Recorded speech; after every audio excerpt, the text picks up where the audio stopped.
喂，大家好，今日咧嚟帶大家睇呢個蓮芳嘅2樓啊，一個 N6極之罕有嘅大3房啦，538尺。事不宜遲，你一嚟望一望先，玄關位即刻發展商就配咗咧佢嘅入牆式嘅鞋櫃啦，哇！呢度都可以擺好多對嘅，數都數唔清。咁咧仲可以望多少少咯，哇！一個電窗位置啦，咁啊唔會嘥埋佢嘅其他空間攞嚟做擠嘢啦。咁啊入嚟啦，我哋呢一邊咧就一間大房嚟嘅，係啦。咁我哋可以行去望一望啦。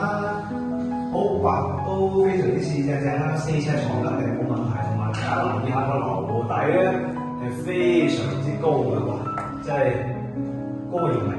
好，咁我哋再望一望呢度，都係望一望呢個空間啦。咁呢個有特色嘅，咁咧大家見到咧，好似日本嗰啲咧，咁咧就係一個乾濕分離嘅空間啦。咁佢唔係普通嘅乾濕分離咯，呢個位咧係可以攞嚟沖涼之前咧可以喺度擺啲衫喺度啦。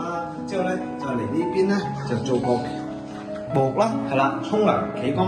好，咁咧我哋再行入少少咧，就係一個去洗手間嘅位置啦。咁咧都有一個洗面盆喺度嘅，係啦。咁啊分開2個洗面盆啦，咁啊唔使爭啦，大家。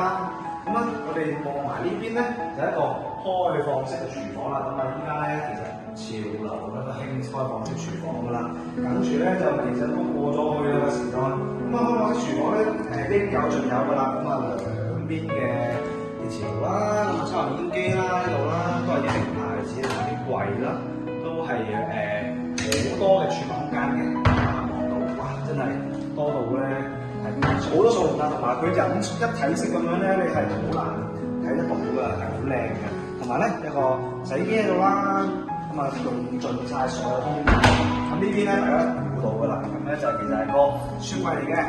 咁非常大嘅雪櫃啦，咁啊應付翻我哋3房嘅大呢個大家庭啦。好，咁咧望埋呢邊就係我哋嘅客廳啦。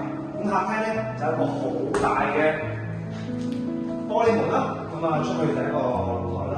大家仲留意細心望到咧，係見到海景㗎呢個。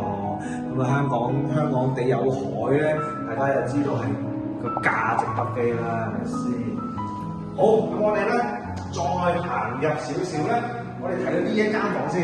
呢間房咧係第2間細房嚟嘅，因為我哋有3間房啊嘛。咁呢間第2間細房啦，哇！呢間細房真係不得了。大家望一望，有水，有綠色，都有樹，即係有山有水咁樣啦。同埋咧，你留意下咧，下面有間學校嚟嘅。咁學校咧，我哋香港嚟講咧，就係一個差唔多唔會點樣去喐動嘅地方，即係永久大概啦，都係永久景咁滯㗎啦，非常之開揚啦。好，咁啊最後戲肉咧就係我哋嘅主人房啦。咁個空間會再大啲嘅，樓底都有個景觀咧，就同我哋啱先咧細望景觀嘅，但係就多一面窗，我哋俗稱呢啲叫曲尺單邊窗。哇！真係犀利，個採光咧真係非常之舒服啊！企喺度，咁啊陽光普照。咁啊個景觀間距都非常之開揚嘅，咁啊喺度非常舒服啦。咁啊大家如果睇完呢條片咧有任何興趣想過嚟睇咧，即刻聯絡我預專啦。我哋下條片再見，拜拜。